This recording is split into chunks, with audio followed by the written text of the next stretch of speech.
Salutations, Utopians. So now that it looks like the running back position has settled and it was the fastest in demand position in the NFL, uh, opening day one of free agency and now segueing into day two with the bombshell news of where Derrick Henry finally last landed. As they say, the king eats last, joining the Ravens. I want to recap everything, at least the most important signings.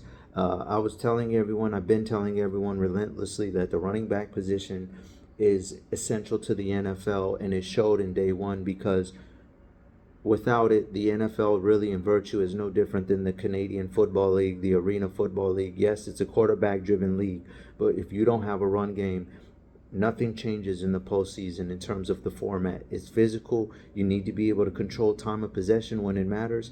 And unfortunately, every time a quarterback incompletes a pass, the clock stops. So you have to have a running game for that reason alone. As they say, money doesn't buy time. Well, time is the most important resource, and running backs are direct correlation to it. Um, let's start off with Green Bay in the NFC North because there was a lot of moves being done. Two teams, most notably. The NFC is fascinating because last year Detroit finished in first. There's a new sheriff in town, so to speak. However, it's got a very bright future. Chicago's on the rebuild. Minnesota's on the rebuild, moving off 34-year-old Kirk Cousins, and the Green Bay Packers are definitely here. And so I found it very interesting yesterday that they went out and swapped out Aaron Jones, a more of a goal line between the chains runner, physical, for Josh Jacobs, 2022 rushing leader. He missed 4 games last year with the Raiders.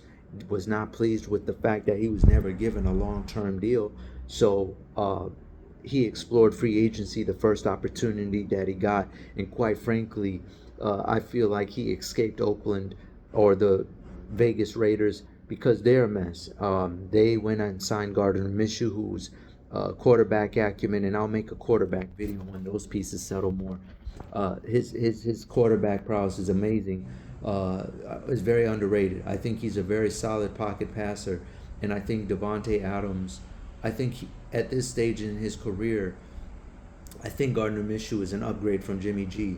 But there was times where the Las Vegas Raiders offense was anemic, and so him getting into a situation with Green Bay, Jordan Love, I'm sorry, Christian, they've got weapons over there, and I think a veteran presence like him is dangerous. It makes them more appealing. Sometimes it's just that certain name, that cachet, especially on a young team, that makes a world of difference, kind of like Russell Wilson with the Steelers.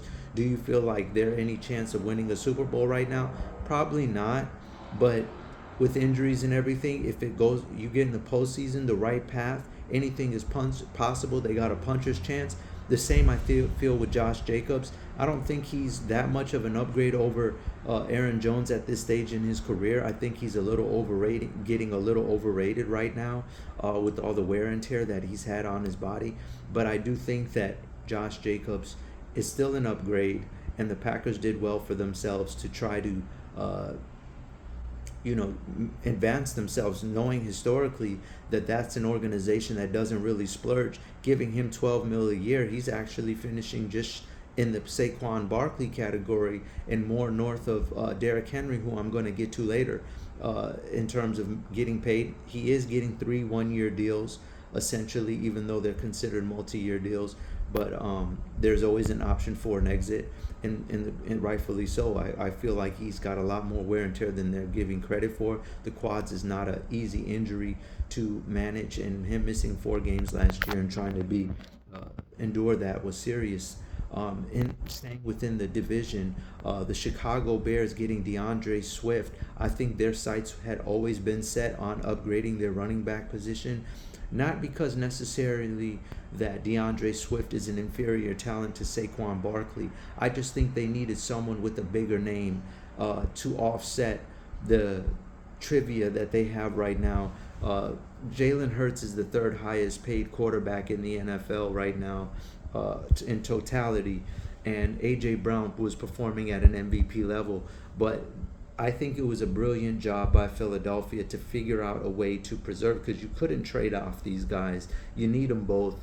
But at the same time, this was the most brilliant strategy to offset both, because if you give Saquon Barkley the ball and limit A.J. Brown's touches, receptions, and also you get to hide Jalen Hurts, who has looked shaky in moments when it came down to playing vertical. This will allow the Philadelphia Eagles to naturally, without stepping on any toes, have the excuse of upgrading their running back position and saying, hey, we're not going to try to figure it out. We're not going to let you guys figure it out at the expense of our locker room. Hand the ball to Saquon, which is, this team is built for postseason anyway, and as I alluded to earlier, you got to run the ball. So them moving off of Swift wasn't anything personal, even though he's from there. I believe Saquon is also from Philly. It was just, we need a bigger name, a louder presence in this locker room that's going to offset both of those guys, because right now they're on shaky ground. So Saquon goes to the Eagles, and then DeAndre Swift as a dual threat joining the Bears, who are on a serious rebuild. Whether it's Caleb Williams or Justin Fields, pair that with DJ Moore, you got yourself a very dynamic Swiss Army knife type offense, and there's no telling where the Bears are going to attack from now when you got two guys like that.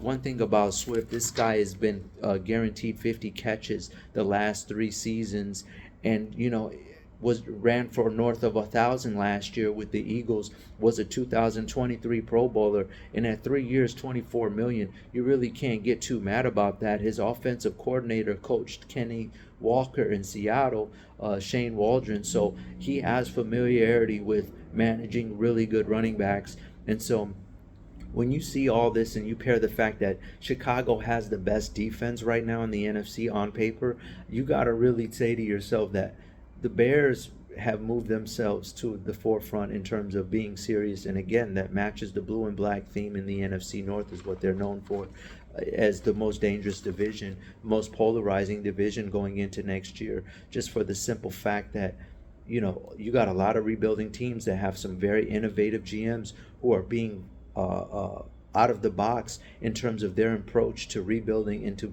complementing their roster as they start inching towards being the teams of tomorrow in the NFL. Let's get to speaking of a rebuild, let's get to the Washington Commanders.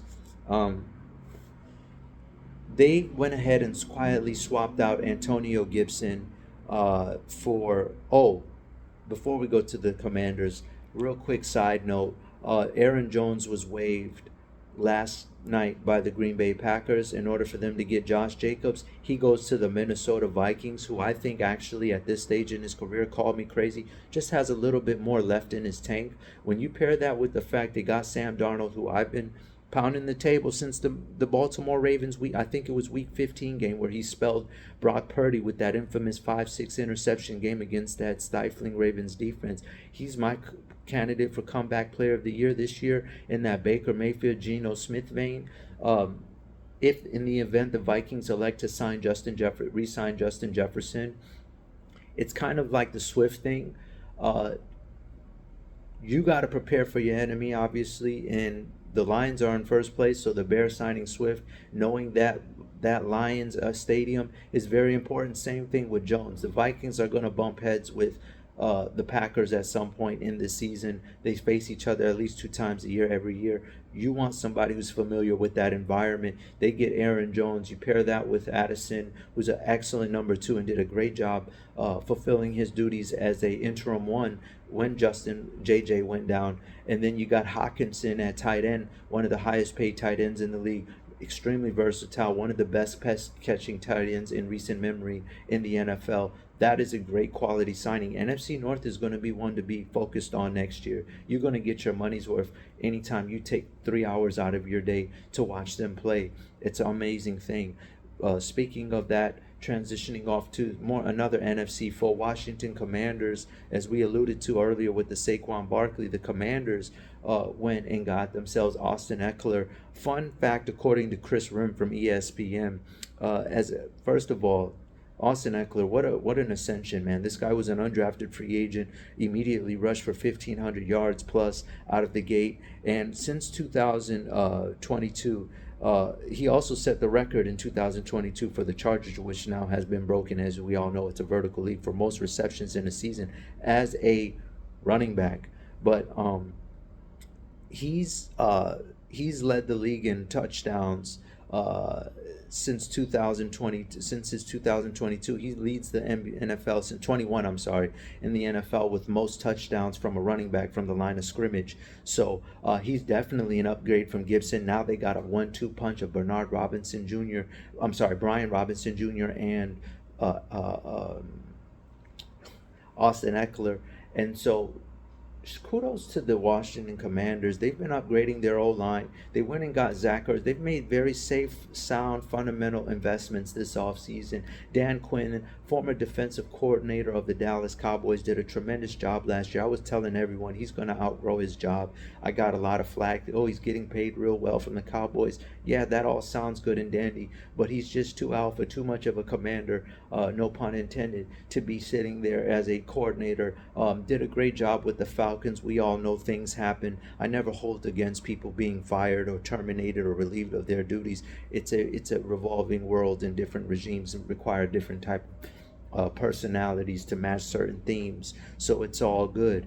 Commanders are just having a promising offseason. They were already well gifted and equipped at the skill positions. Little moves like that, little just subtle shifts like that works wonders for a team that's trying to contend. And last but not least, let's go ahead and take it over to the AFC. Yesterday, Joe Mixon, under the radar, went to the Houston Texans from the AFC Cincinnati Bengals. I tell people all the time, when you got guys like Gabe Davis and Joe Mixon, these guys are familiar with teams that are going to pose problems. The Jaguars are coming. The Buffalo Bills are here. These kind of guys going to young teams like Houston or going to a team like Jacksonville, like Joe Mixon did with joining Texans, Davis joining the Jaguars. These guys know the ins and outs of these franchises. That kind of intel, like I alluded to earlier, Aaron Jones' familiarity with the Packers going to the Vikings, DeAndre Swift playing for the Bears, knowing the Lions. These things matter. Coaches want to get intel. We've seen the Spygate thing even in 2023-24 with Jim Harbaugh in Michigan accusation. Coaches are always looking for advantages. It's just a natural form of life. If I can sign this guy and he can give me some quality tidbit for a team that we can't get over the hump from, guess what? We're going to do that. And that's exactly what that move was indicative of. To a lesser extent, Derrick Henry joining the Ravens. Obviously, no one's really worried about the Tennessee Titans, even though they swiftly went and got Tony Pollard from the Dallas Cowboys. Derrick Henry joining two-time MVP Lamar Jackson is the groundbreaking signing, because this is the biggest weapon that, though I like Zay Flowers, this is the biggest named weapon that Lamar Jackson has had in his career, and he's gone this far as a two-time MVP.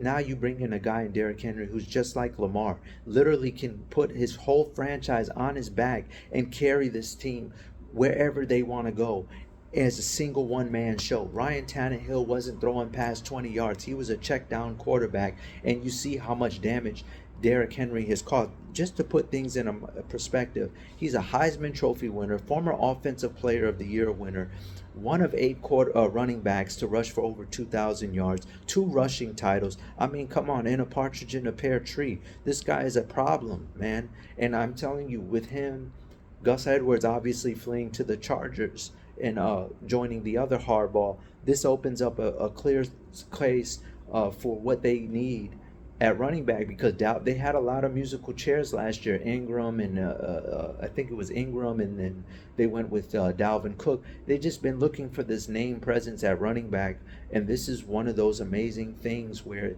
what a match made. You literally are forming 2 MVPs together, 2 guys who can literally put a team on their back on their own.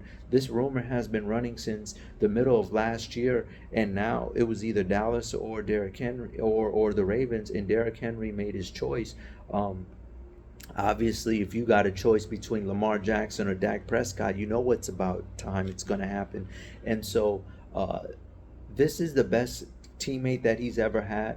Running back can still be a quarterback's best friend. Kudos to the Ravens for being proactive like this, and they got him at such a great deal. Everything maxes out at $9 million a year. I have it hard time believing that Josh Jacobs and Saquon Barkley are getting paid more than Derrick Henry. But for the Ravens, that is an ultimate win. Ultimately, ladies and gentlemen, we have ourselves a lot of parity in the NFL. A lot of parity was last year. It's going to be a lot of parity this year, and I love it because this is what the NFL needs. I hope the Ravens continue to look in this offseason and finding themselves a better premium wide receiver. I know that they got guys that they are developing in-house, but Odell Beckham best days were ironically in the Giants, with the Giants, and unfortunately we never got that Saquon OBJ moment that we needed. But now Saquon Barkley gets to join a great offense over there in Philadelphia, and Derrick Henry is going to join a great offense in Tennessee. I mean, in Houston, in Baltimore. These are both running backs' best chance they've ever had at having a cerebral offense, and we're all going to be beneficiaries of it. Okay, Utopians, I'm going to try to do better next time. I wish you all well till the next video. Appreciate y'all all not subscribing from unsubscribing because of all the volume of videos. I'm going to slow down now. All right, Global out.